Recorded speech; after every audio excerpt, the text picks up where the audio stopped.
Alright, I moved back over here to the picnic table. Whew.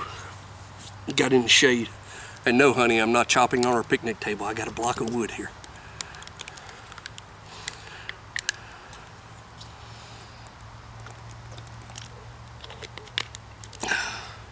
You know, it's funny. I started out over there in the shade.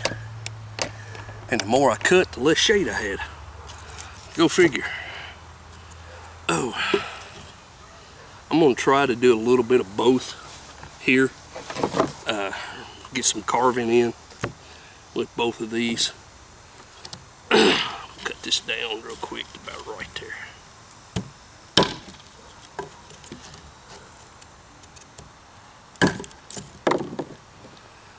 Lay that over here.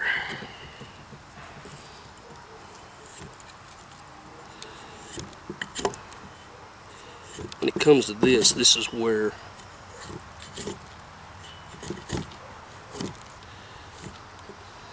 I expect the browning to do a better job.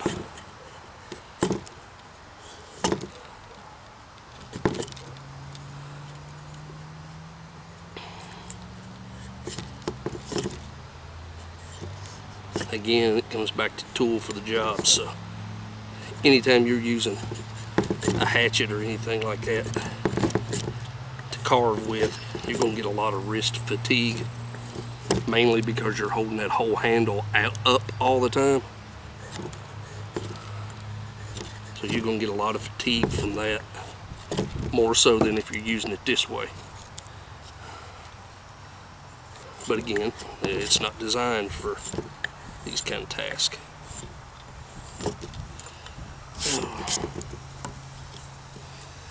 Well, let's see if I can carve a notch with this thing.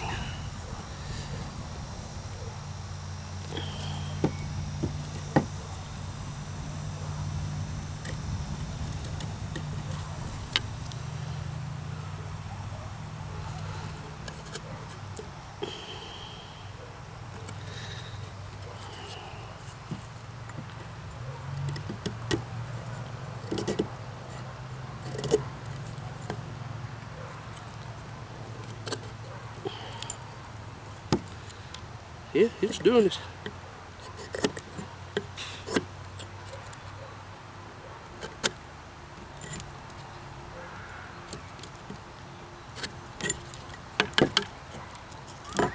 It didn't do too bad a job. Oh.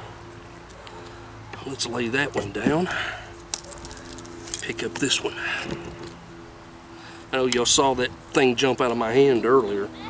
It definitely needs a wrist loop,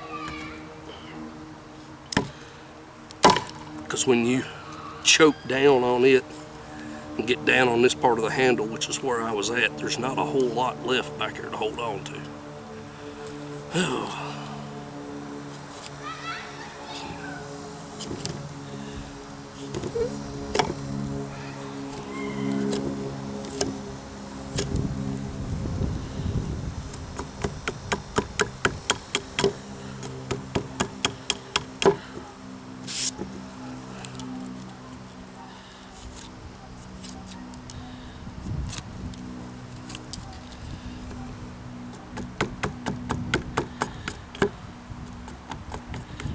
Take those knots off.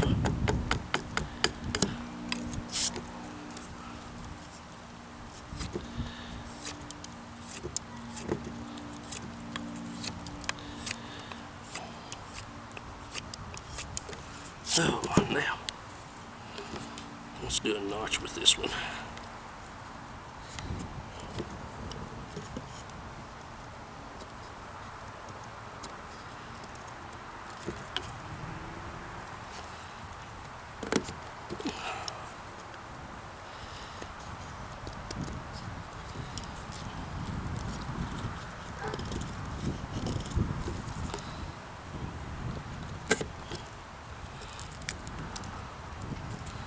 You're doing stuff like this where you work on the blade of the tool, be it a knife, hatchet, whatever.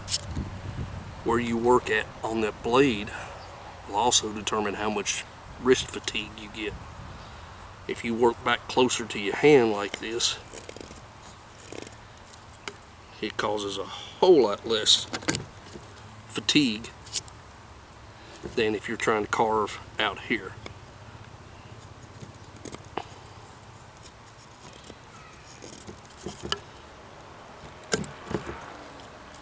And did a good job too. It did as good a job as the other. The more and more I'm using that Gibson axe, the more impressed I'm becoming with it.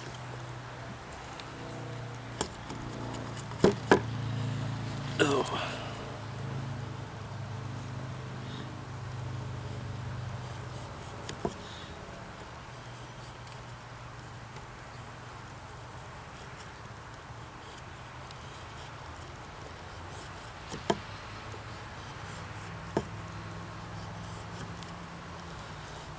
Oh.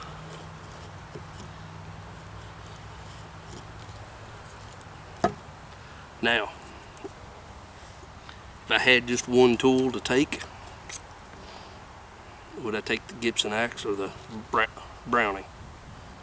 And that's a hard thing to say, because right now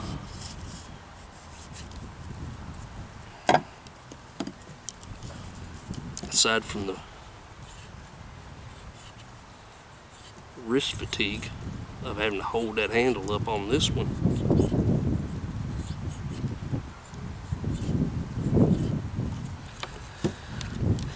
everything I'm doing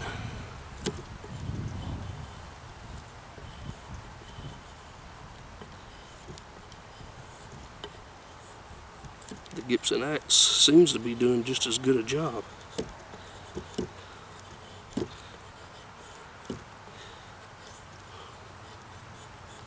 Which is surprising me.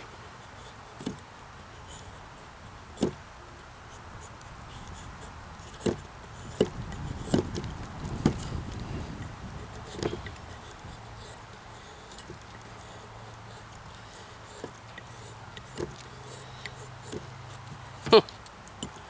Didn't quite expect that. Well, between the two,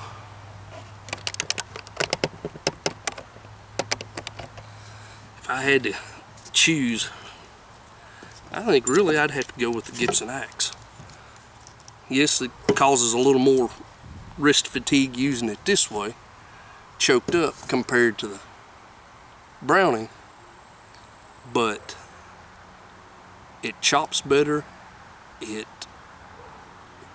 carves just as good as the Browning. It looks, looking at them, to be holding its edge a little bit better than the Browning. And size wise, there's not a whole lot of difference in the length. Weight, I don't think there's enough weight difference between the two of them to really mount anything.